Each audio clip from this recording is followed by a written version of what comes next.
Hola amigos, mi nombre es Oscar Díaz y empezamos otra edición de Cara y Sello, el podcast de actualidad política, económica y social del Perú, con el debate de la semana, junto, como siempre, a José González, analista internacional desde Nueva York, y Juan Carlos Ruiz, analista político nacional. Como siempre, tenemos tres temas y este es el primero. ¿Por qué no cae Castillo? Ojo, no es un deseo nuestro, es una pregunta que se hacen muchos peruanos.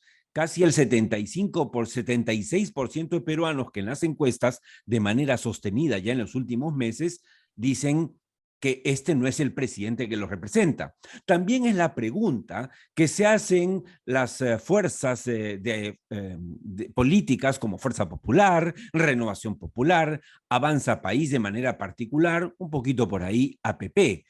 Y no hay respuesta.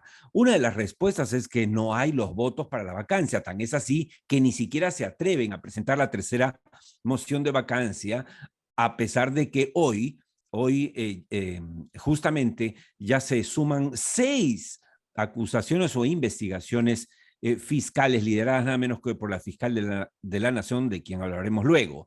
Así es que Juan Carlos Ruiz y José González deben decirnos o tratar de responder esta pregunta: ¿por qué no cae Castillo? Yo me atrevería a decir que acá hay explicaciones más sociológicas y más culturales, como casi como el cuento este del sueño del Pongo, ¿no? Tú lo decías y lo comentábamos, Coqui Bruce hace esta alusión a que ahora, claro, si los grandes grupos de poder, entre comillas, las élites, ¿no? Blancas del país, antes robaban fortunas, ¿por qué no podemos robar nosotros ahora si llegó nuestro turno, ¿no? ¿Y por qué tenemos que irnos, ¿no? ¿Por qué tenemos que devolverle esa posibilidad a esas élites anteriores? Y eso coincide con como cuando hacemos esa revisión de las encuestas, por lo menos de los últimos 6 meses, y nos damos cuenta que la tendencia de desaprobación y aprobación del presidente Castillo y del gobierno se mantiene sostenida, es decir, no es cierto, pues como nos venden muchos titulares que nos dicen que siguen caída libre y exageran, cuando en realidad está en una estabilidad, como si eso fuese una nueva normalidad, ¿no? Como que hay un 25% de peruanos que acepta eso como algo normal, y es más, se identifican con él, y otro 30 o 40 que dice, bueno, pues ya, qué vamos a hacer? ¿No? Es lo que toca, ¿no?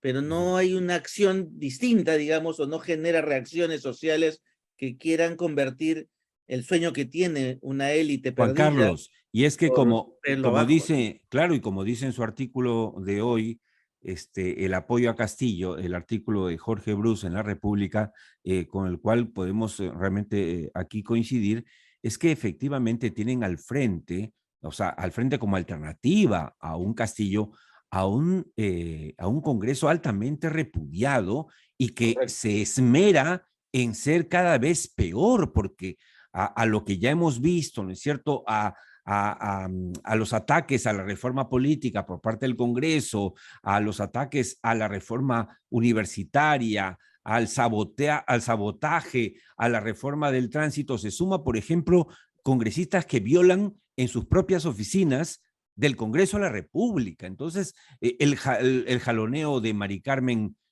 Alba de la semana pasada, que es realmente inaceptable en una democracia, entonces realmente la gente dice, bueno, ¿para qué salgo? A mí José el González, ¿qué roba, piensa desde Nueva York? Oscar, el roba pero hace obra se ha convertido hoy en ahora nos toca robar. Exacto. Y hay un intangible, en la elección de Castillo hay un intangible muy claro, es decir, independientemente de lo que representó en su momento la elección de Toledo como el primer étnicamente indígena, lo que llaman los canadienses, las naciones primeras, pero que era urbanizado, educado fuera. El gran intangible de la elección de Castillo, independientemente de su precariedad, su torpeza, su inutilidad, es que hace lo que aquí en Estados Unidos se llama romper el techo de cristal. Rompe con un techo de cristal que una vez roto no se puede volver a pegar. Es decir, abre las puertas del poder en el Perú a quienes son la mayoría. Y ese intangible, independientemente de sus efectos o limitaciones, es muy fuerte. Y por otro lado, lo que señalabas ayer en Tierra Adentro, Oscar, la economía en el Perú y los resultados corporativos siguen siendo importantes. Los niveles de empleo se han recuperado como en muchos otros países previos a la pandemia. Seguimos teniendo una cantidad de problemas en la pospandemia, pero que existían antes de la pandemia, pero tienes una estabilidad económica, una inflación que siendo alta no es la más alta en la región, un crecimiento que es bastante positivo en el marco de lo que sucede en el resto del país. No sé por qué habría, sí, que cambiar las reglas de juego, o por qué habría que salir a la calle y protestar para que salga el presidente, por qué y cómo así se darían las mismas condiciones que sacaron a Merino después de 6 días de asumir la presidencia. Yo creo que la gente es más sensible y más inteligente de lo que parece, y asumen la precariedad del gobierno, su más o menos inutilidad, y como señala Juan Carlos, siendo sinceros, sin ser cínicos, las acusaciones contra Castillo palidecen de cara a los crímenes, delitos, faltas de los presidentes anteriores. Y por cada acusación, Oscar, yo creo que se devalúa. El momento que estemos en la acusación 20, ya no, ya la acusación 20 vale menos que la 1, ya estamos Obvio. en 6, o sea, y en 7 y en 8, cada vez valen menos, y los montos, que de nuevo, vamos a ser sinceros y ser cínicos, siguen siendo menores de cara al tenor o tono de las acusaciones que están saliendo, particularmente una fiscal que, como acabas de anunciar, representa una circunstancia cada vez más delicada. Y de ahí, eso nos permite irnos al segundo tema. Fiscal de la Nación en acción. La fiscal, como todos sabemos, amigos del podcast de Caricello, pues nada, ya suma la 6ª investigación fiscal contra el presidente de la República. En este momento se ha convertido en la heroína, la mujer maravilla, ¿no es cierto?, de la política nacional. Y digo de la política nacional porque no estamos hablando del sistema judicial nacional, sino de la política nacional. Y ahí la pregunta es, ¿está haciendo política la fiscal de la nación? ¿Es bueno que haga política la fiscal de la nación? Porque además no debemos ignorar, y esto no es ser castillista, por Dios, pero no debemos ignorar que apenas ella ha llegado al cargo, han renunciado, no han discrepado, cosa que pasa en el Ministerio Público. No, no, no, han renunciado varios importantes fiscales que trabajaban en casos anticorrupción, pero en particular, recordemos que ella ha hecho cambios. Y, por ejemplo, cambió a la persona que estaba investigando a su hermana, nada menos, y esto derivó también en otra renuncia. Por lo tanto, la pregunta es, Juan Carlos, te la traslado, para hacer lícito, válido, sostenible el trabajo de la Fiscalía de la Nación, ¿no debería la fiscal de la Nación responder a estas interrogantes en vez de hacerse la sueca?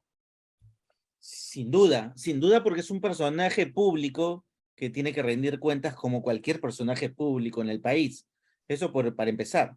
Lo segundo es que el rol de la fiscal en el sistema de justicia y en la distribución de poderes del Estado es el rol de crear, o en tal caso narrar, construir la narrativa de lo que es una acusación, en este caso contra el presidente o el entorno del presidente, que resulta con indicios de corrupción o de estar utilizando el Estado a su favor cuando no debiera hacerlo. Pero no solo una narrativa, Juan Carlos, tiene que tener pruebas que sean judicialmente válidas en una corte de justicia, ¿verdad? Exactamente. Y es el Poder Judicial o los jueces los que tienen que determinar la justicia. El problema es cuando confundimos y creemos que la construcción de esa narrativa jurídica con sus pruebas significa automáticamente que eso ya es una acusación y por lo tanto que es una sentencia.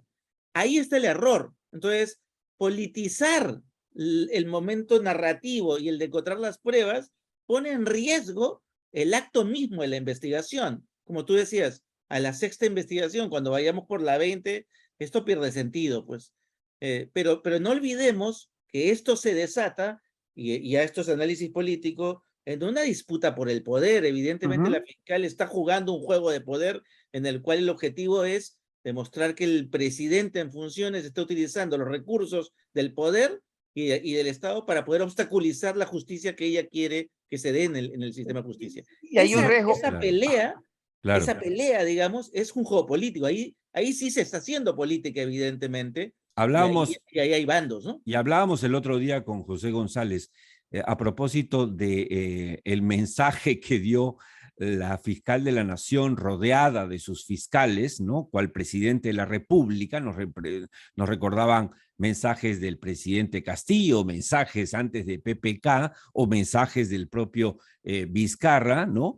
Donde salen rodeados de su gente para decir que no permitiremos, ¿no es cierto?, que se inmiscuyan en nuestro trabajo. O sea, no hay nada más político que esa manifestación. Si ella quiere en una manifestación, un mensaje, decir, no hacemos política, lo que está diciendo con sus actos es, estamos haciendo política. Mira, Gonzalo Ortiz de Ceballos, el fundador de la Fiscalía de la Nación en el Perú durante el segundo gobierno de Belaúnde Terry, porque no existía la Fiscalía de la Nación, se crea en ese gobierno, siempre advirtió sobre los riesgos de politizar a la Fiscalía de la Nación. Los regímenes dictatoriales siempre han utilizado los regímenes fiscales porque son los que hacen las acusaciones criminales para deshacerse de sus enemigos.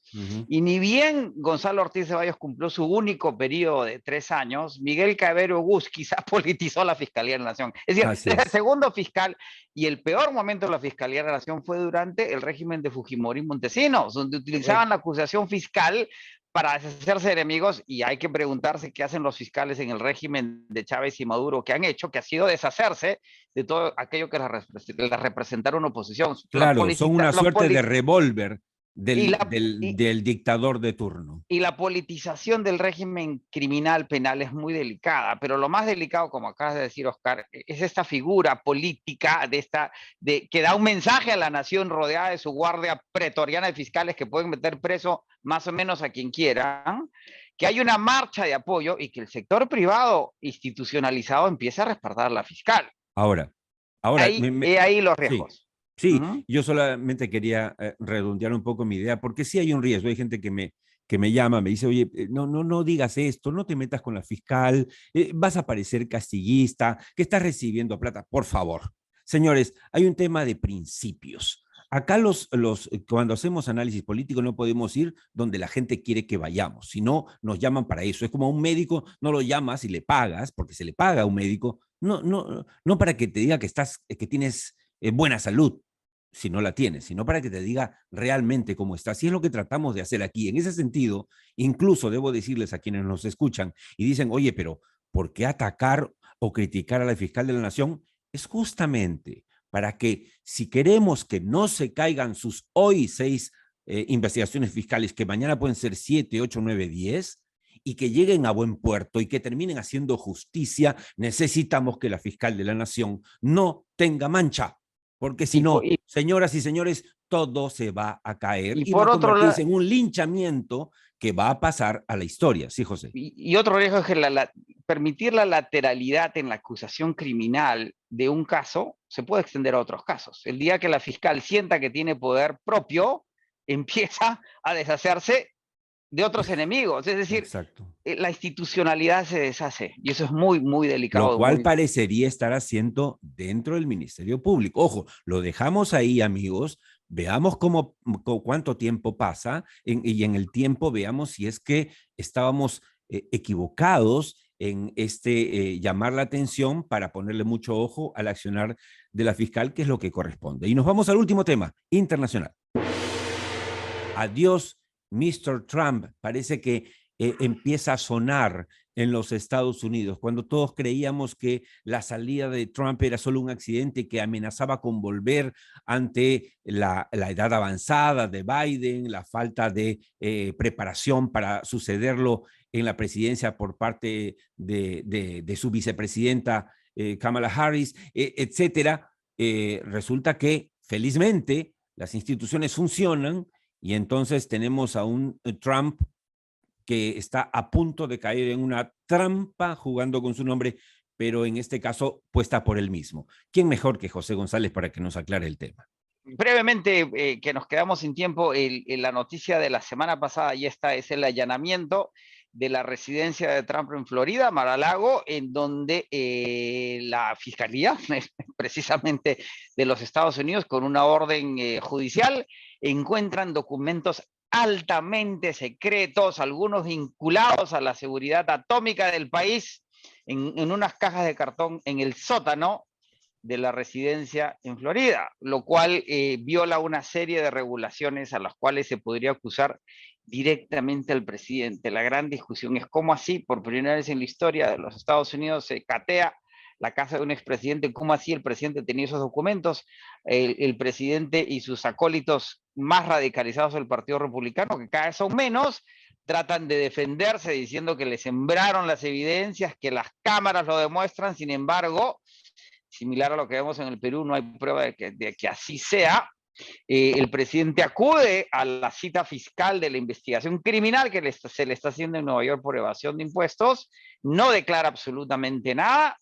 En las primarias de los distintos candidatos a gobernador, que son en noviembre, las elecciones de medio término, Trump no tiene el control total del partido. Todavía faltan 2 años para la elección del 24, no ha declarado que va a ser candidato.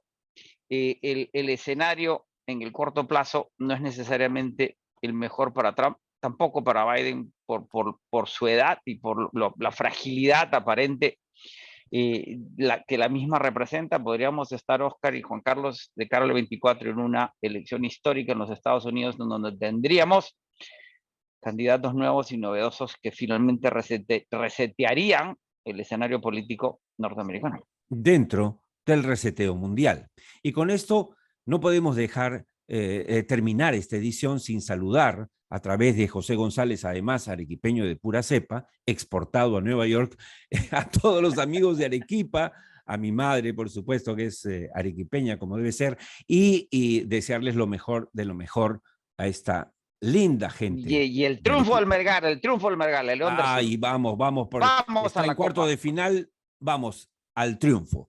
Y con eso le decimos gracias a José González y Juan Carlos Ruiz por sus opiniones, siempre bien informadas. Oscar Díaz les dice gracias también por acompañarnos en Cara y Sello, el podcast de actualidad política, económica y social del Perú.